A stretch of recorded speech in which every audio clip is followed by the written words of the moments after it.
गुरुजी राधे राधे। राधे राधे। मेरा नाम स्वाति हुआ, मैं रांची झारखंड से आई हूँ। मेरा मायका फ़िलहाल अभी रांची झारखंड में है। मेरा 4-5 सवाल है, इसलिए मैं फ़ोन लेकर करके खड़ी हुई हूँ। मेरा पहला सवाल ये है गुरुजी कि मम्मी जैसे जितिया करती है, हम लोग 3 भाई बहन हैं, 2 बहनें हैं, 1 भाई, और मेरे घर में एक छोटा सा कुत्ता भी है। तो वो गुरुजी भाई बहन के समान ही है, समझ लीजिए। मतलब मम्मी हम लोगों के कंपैरिजन में उसको ज़्यादा प्यार करती है। मोस्ट ऑफ द टाइम उसके पीछे ही मम्मी का जाता है। तो जब मम्मी जितिया करती है तो कहते हैं सबको पहनाती हो वो बद्धी जितिया वाला, तो क्या हम उसको भी पहना सकते हैं? क्या पहनाती है? वो जितिया जो पहनते हैं ना, अभी जितिया वाला जो पर्व था कुछ दिन पहले। हाँ हाँ, या देखो नहीं पहनाना चाहिए? ये क्या होता है, पहले ये समझाओ, हम अभी समझे नहीं क्या होता है। भाषा मिसमैच हो रही है। मैं बताती हूँ। जैसे पति के लिए तीज किया जाता है, करवा चौथ किया जाता है, ठीक उसी प्रकार से बच्चों के लिए जितिया का पर्व किया जाता है। हमारे यहाँ उसे संतान सप्तमी कहते हैं शायद, मुझे इसका ज्ञान नहीं है। हाँ हाँ, हमारे यहाँ उसको संतान सप्तमी बोलते हैं। ठीक जी, ठीक है, ठीक है। देखो, बच्चों के साथ बच्चों का व्यवहार करो। जीव मात्र से प्रेम करना बुरा नहीं है। सबसे प्रेम करो, सबको रोटी दो, सबको प्यार करो, सबको दुलार करो। प्यार दुलार करने में कोई बुराई नहीं, पर हर चीज की मर्यादाएं हैं। आप जितना प्यार अपने पति से करती हैं, आप उतना प्यार, उस तरह का प्यार पर पुरुष से करेंगे तो ये मर्यादा के खिलाफ है। मतलब प्यार, अब कहें कि नहीं जी जैसा हम अपने पति से करते हैं वैसे तुमसे भी करेंगे, वो अमर्यादित हो जाएगा। उसी तरह हम गाय से जो व्यवहार कर सकते हैं वो कुत्ते से नहीं कर सकते। तो हर चीज की एक मर्यादा है। कुत्ते को देहली के बाहर रखा जाता है, घर के अंदर नहीं। बट वो तो हमेशा घर में ही रहता है। वो आपकी अज्ञानतावश है।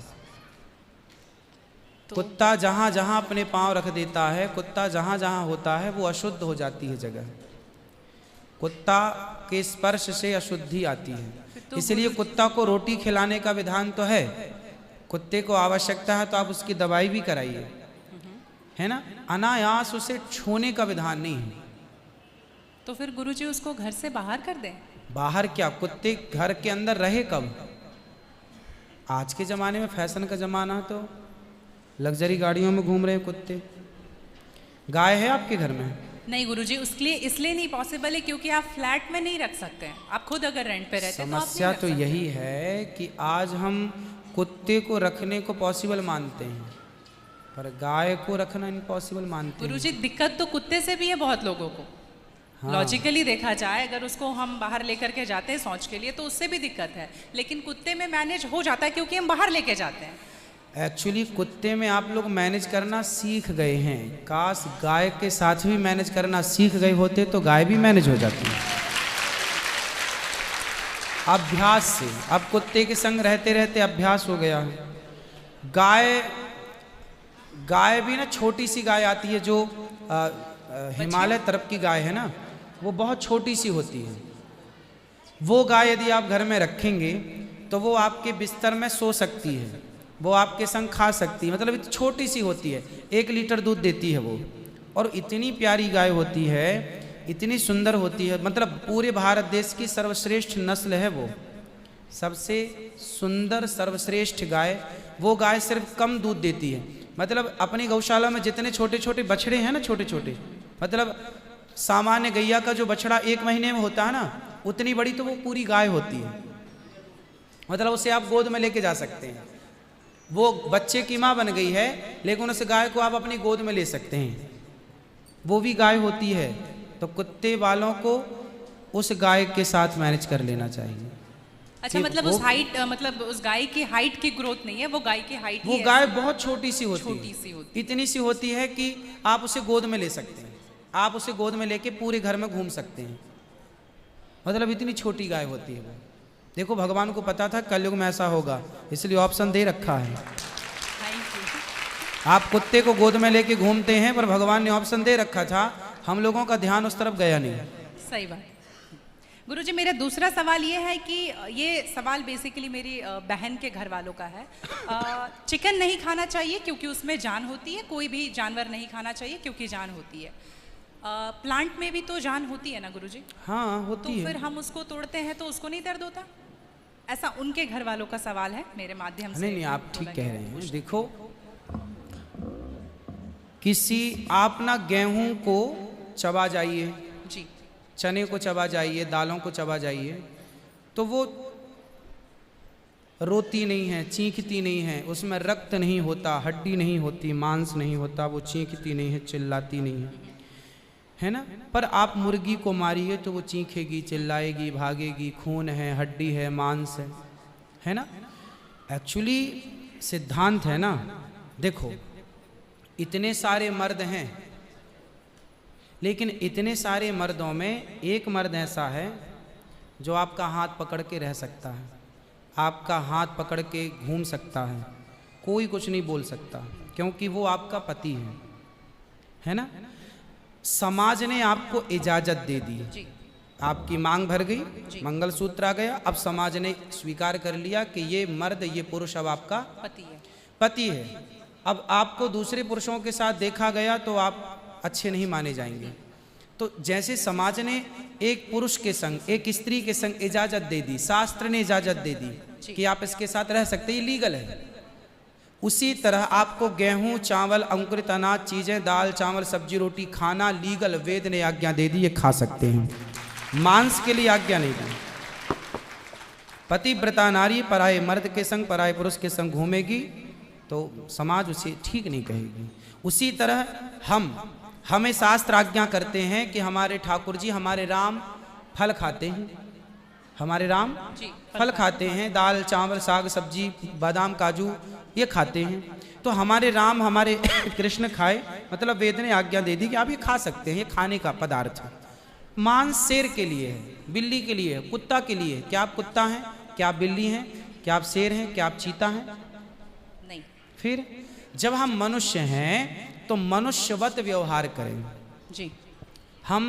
हम वो ना खाएं जो हमारे लिए नहीं है। अब मांस खाने वाले जानवर ना, आप गौर से देखिएगा, मांस खाने वाले जितने जानवर होते हैं, कुत्ता, बिल्ली, चीता, शेर, सब जीभ से चाट चाट के पानी पीते हैं जी।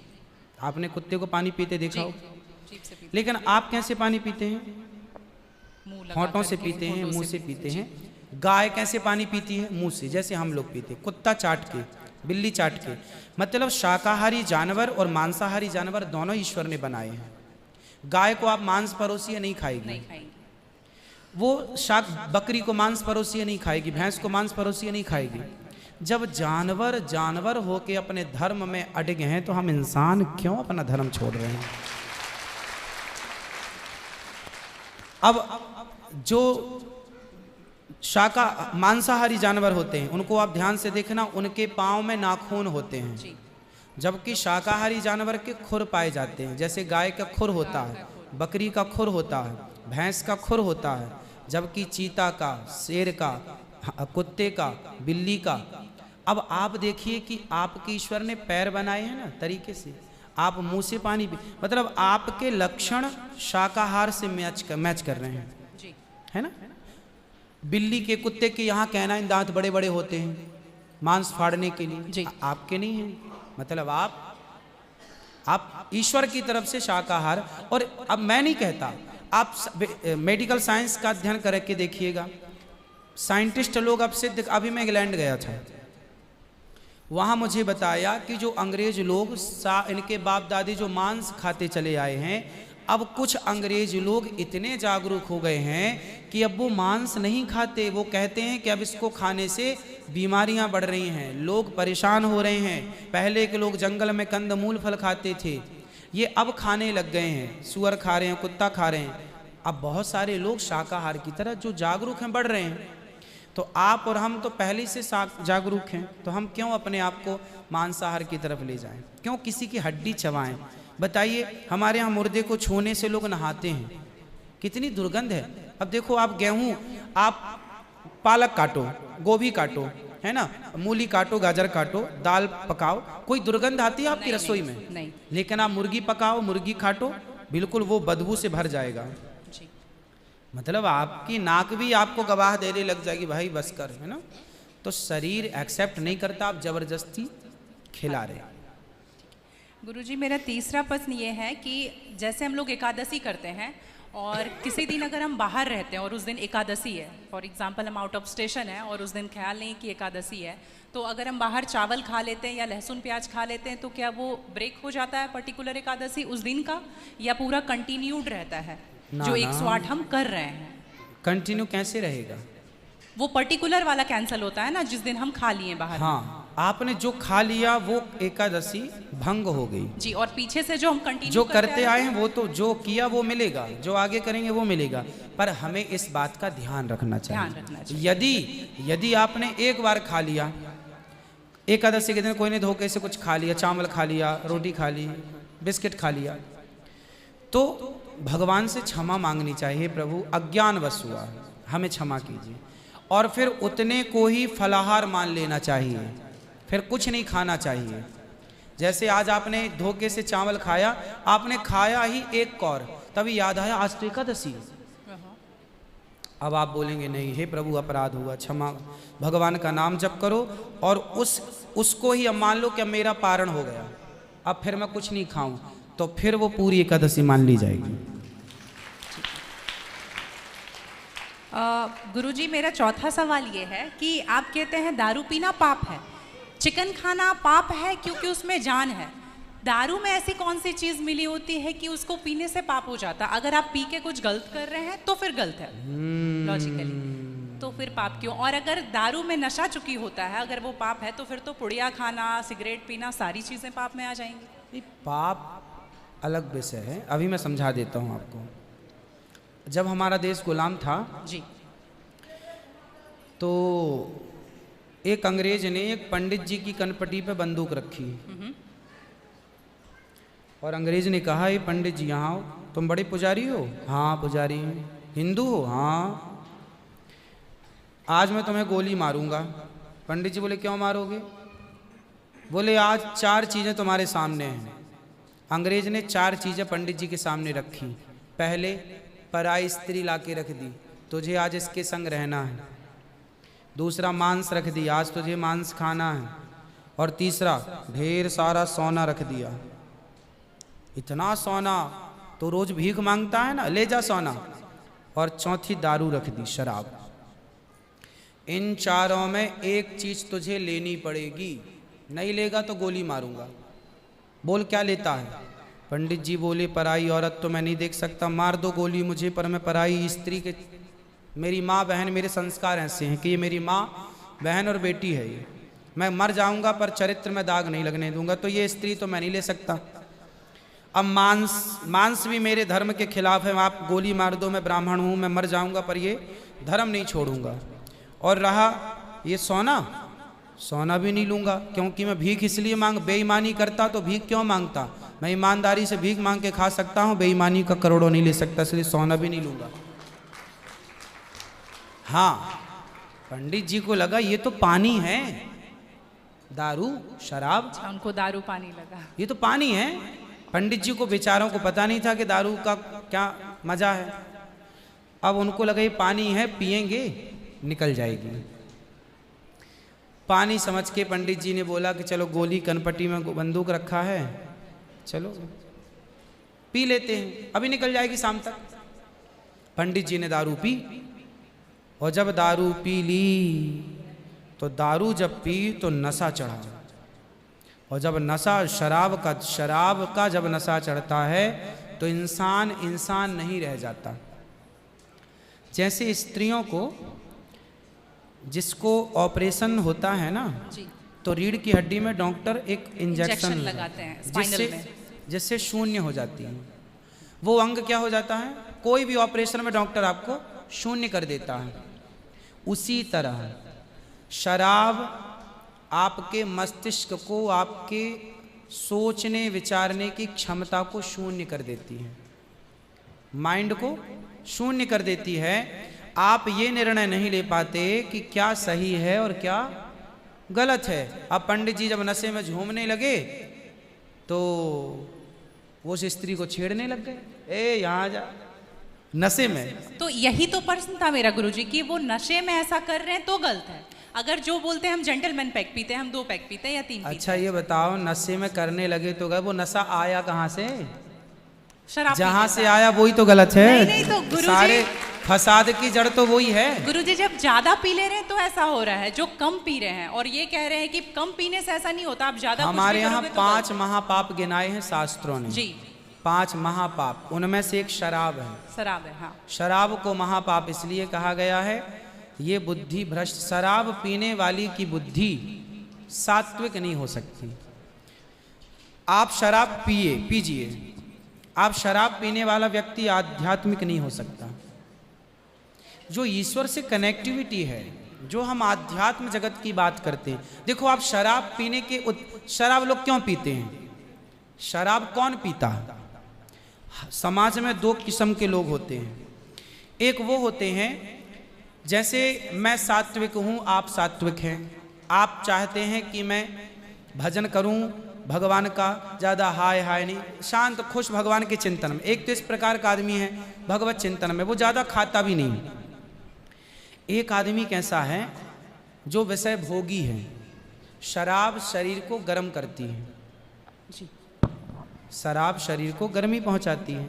और जो व्यक्ति भोगी होता है, जिसे भोगों को भोगना है, वो लोग शराब का उपयोग करते हैं अपने भोगों की क्षमता को बढ़ाने के लिए। अब जिसे भोग भोगना है वो तो अपनी क्षमता भोगों की बढ़ाए और शराब पिए, परंतु जिसे भगवत प्राप्ति करना हो, ईश्वर से नेह करना हो, मन लगाना हो, संत लोग एक टाइम भोजन करते हैं, 2 टाइम नहीं खाते। बोले शरीर को केवल जिंदा रखना है, ज्यादा खिलाएंगे तो शरीर ये फिर हानिकारक है। मन भटकेगा। इसलिए यदि आपके अंदर ईश्वर की प्राप्ति की साधना है तो आपका आहार विहार शुद्ध अपने आप हो जाएगा। और मन में यदि कामना है तो फिर लोग तो चरस भी पीते हैं, अफीम भी लेते हैं। ये सब चरस अफीम क्या करती हैं? शरीर को उत्तेजित करती हैं। ये सब शरीर को उत्तेजित करने वाले पदार्थ हैं। तो बाकी जितने भी नशा वाली चीज हैं, हाँ। गुटखा, खैनी, दारू जो भी हैं, ये सारे फिर उतने ही इक्विवेलेंटली सब नुकसानदायक है। खैनी से कैंसर होता है, सिगरेट से लंग्स खराब होते हैं। गुल से क्या होता है गुरुजी? किससे? गुल जो करते हैं, गुल क्या होता वो है? पाउडर एक होता है ना। नहीं वो मैं जानता नहीं। चरस अफीम क्या कहते हैं? क्या है बट? ड्रग्स? नहीं नहीं, वो ड्रग्स नहीं होता, डब्बे में आता है गुल। नहीं, वो गांव के लोग को मैंने देखा करते हुए। हाँ, तंबाकू चूना? नहीं वो मैं उसके बारे में पहली बार सुन रहा हूँ, अब रिसर्च करना पड़ेगा वो चीज क्या है। मतलब कुछ भी नशीला पदार्थ देखो गलत तो गलत है। सब गलत है। सब गलत। शराब कौन सी सही है? सिगरेट कोई पिए तो कौन सा समझदार है? आप खैनी खाएं, गुटखा खाएं, अब कौन सही? इसे कौन कहे? मूर्ख ही सही कहेगा, खाने वाला ही सही कह सकता है। तो मतलब सब इक्वली उतना ही पाप है। पाप पुण्य अलग विषय हो गया। नहीं गुरुजी, आप कहते हैं कि दारू शराब भी- को पाप माना गया है, बाकी ये चीजों सारी में- चीज पाप के अंतर्गत है। अब सेहत खराब हो ही जाएगी। शराब के नशे को पाप माना गया है, बाकी चीजें गलत हैं। ठीक है। महापाप में शराब को लिया गया है, बाकी चीजों को गलत। सही कैसे हो सकती है खैनी और सिगरेट और बाकी चीजें? महापाप में शराब को गिना। देखो एक होता है महापाप, एक होता है पाप। जी महापाप 5 प्रकार के हैं, पाप अनेक प्रकार के हैं। तो पाप है, गलत है, ये सब चीजें गलत हैं। शराब महापाप है। आगे ठीक है गुरुजी, मेरा लास्ट प्रश्न आपके माध्यम से ये बुलवाना है। बहुत सारे लोग खच्चर पर जाते हैं केदारनाथ, और वैष्णो देवी भी जाते हैं खच्चर पे। अगर आप देख रहे हैं तो अभी रिसेंट का वीडियोस देखे होंगे, तो उनको चरस पिला करके लेकर के लोग जा रहे हैं। किसको? खच्चर को? खच्चर को जी, एक नाक बंद करके एक नाक से पिला रहे हैं। और आपको यहाँ पे बहुत सारे लोग एडमायर करते हैं, इवन 11 मिलियन लोग एडमायर करते हैं। अगर आप ये बोल देंगे कि आप धाम जाते हो तो जाओ, लेकिन पैदल जाओ, इनका प्रयोग मत करो, तो मेरे लिए बहुत अच्छा होगा, क्योंकि हम बहुत ज़्यादा ही एनिमल लवर हैं। तो ये देख करके लगा था मुझे कि कभी आऊंगी यहाँ तो आपके माध्यम इसलिए से पहले जरूर के लोग जब तीर्थ यात्रा पर वहाँ केदारनाथ बद्रीनाथ पैदल जाते थे जी। तो इस उद्देश्य से जाते थे कि अब वापस नहीं आना है। पहले के लोग जाते थे इस उद्देश्य से कि अब वापस नहीं आ रहा। नहीं आना, वहीं भगवत धाम में चले जाएंगे। आजकल इसलिए आज के ज़माने में तीर्थ इत्यादि जवानी में ही कर लो। माँ बाप को समय है, पाँव हाथ चल रहे हैं तो करा दो। भजन करो मस्त जवानी में, बुढ़ापा किसने देखा। तो समय से सब कर लो, बुढ़ापे में फिर तो खच्चर ही बचेगा। तो बुढ़ापे जो देखो बूढ़े लोग हैं जो नहीं चल पा रहे हैं पर आस्था है दर्शन की, तो वो अपने हिसाब से जाते हैं। नहीं तो गुरुजी हेलीकॉप्टर भी तो है ना। हाँ हेलीकॉप्टर का बजट सबका नहीं होता, हेलीकॉप्टर से सब नहीं जा सकते ना, उसकी टिकट ही महंगी है, 25-50 हज़ार रुपये लगता है, लाख रुपए भी लगता होगा, भगवान जाने, मुझे नहीं पता कितना लगता है। अब सामान्य आदमी कहाँ वो 50 हज़ार की टिकट कटाएगा।